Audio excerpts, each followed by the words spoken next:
और अगली बड़ी खबर की तरफ नजर डाल लेते हैं। बिहार से यह खबर सामने आ रही है। बिहार में साबिक रुकने पार्लियामान मरहूम शहाबुद्दीन की अहलिया हिना शहाब ने आरजेडी को बड़ा झटका दिया है। हिना शहाब ने बिहार के सीवान से आजाद उम्मीदवार के तौर पर चुनाव लड़ने का ऐलान कर दिया है।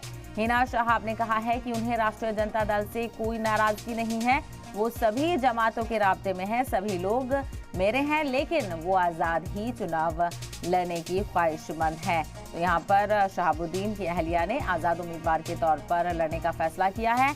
और फिलहाल अगर देखा जाए तो आरजेडी के लिए ये बड़ा झटका है, क्योंकि बिहार के साबिक रुकने पार्लियामान मरहूम शहाबुद्दीन की अहलिया हिना शहाब ने आरजेडी से अलग होकर एक आज़ाद उम्मीदवार के तौर पर लड़ने का फैसला किया है। हालांकि दूसरी तरफ हिना शहाब ने बिहार के सीवान से आज़ाद उम्मीदवार के तौर पर चुनाव लड़ने का ऐलान किया और साथ ही साथ ये भी कहा है कि उन्हें आरजेडी से कोई नाराजगी नहीं है, क्योंकि अटकलें यहाँ पर थीं कि अगर आज़ाद उम्मीदवार के तौर पर चुनाव लड़ेंगी तो क्या आरजेडी के साथ कुछ अनबन है और कुछ यहाँ पर नाराजगी है। तो लेकिन उन्होंने ये भी वाजे किया कि आरजेडी से उनकी कोई नाराजगी नहीं है और वो ये भी कहती हुई नजर आई कि वो सभी जमातों के राब्ते में है, सभी लोग मेरे हैं, लेकिन वो आज़ाद ही चुनाव लड़ेंगी। तो ऐसे में देखना बेहद दिलचस्प होगा कि किस तरह से इस आज़ाद उम्मीदवारी को लेकर लोग यहाँ पर किस साथ देते हुए नजर आते हैं। तो बिहार के साबिक रुकने पार्लियामान मरहूम शहाबुद्दीन की अहलिया की तरफ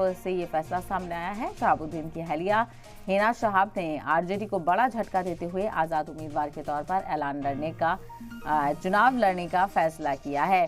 हिना शहाब ने बिहार के सीवान से आज़ाद उम्मीदवार के तौर पर चुनाव लड़ने का ऐलान कर दिया है।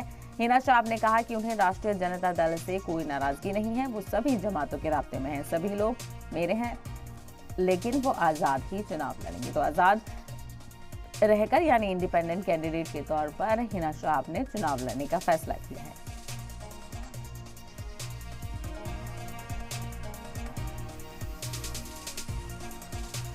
तो लोकसभा चुनावों को लेकर हर पल एक नई अपडेट यहाँ पर सामने आ रही है और अलग अलग रियासतों से चाहे उम्मीदवारों का नाम हो, कौन किस पार्टी से लड़ेगा, कौन किस पार्टी के साथ है, इसको लेकर काफ़ी हलचल देखने को मिल रही है।